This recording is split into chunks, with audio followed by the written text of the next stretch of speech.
حبيبتي ماتت دلوقتي، بس اقدر اقولك حبيبتي ماتت. وما سمعناش ما سمعناش عن حد مات انه بيرجع، او حتى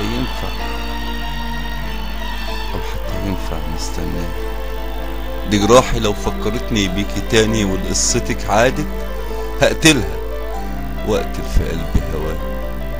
فرش قلبي صوانك وبياخد عذاب، فالله يرحمك حبيبتي والبقاء لله. والآه مهما كانت صعبة برضه بنكمل بيها الحياة. كل المحزونين بالوقت قدرت تنسى وعرفت تلاقي اللي تاه. كل الموضوع اني صعبانة عليا نفسي، على مشاعر اللي راحت هدر.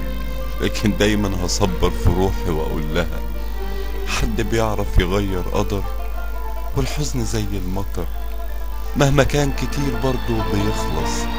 ودي النهاية وده الموجز والملخص.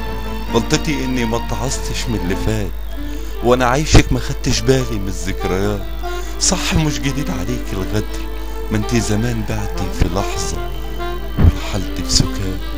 يبقى من حق اشوفك حد مات. مشكلتي ان شكلي لما بحب ببقى طيب زيادة عن اللزوم. على العموم شكرا على اللي عملتيه واللي جرحتيه، واللي بذكراكي ما زلت بتجرحيه، واللي قبل ما تسيبيه موتي نفسك فيه وموتيه، وخليتي الدنيا في عينيه بجد غامت.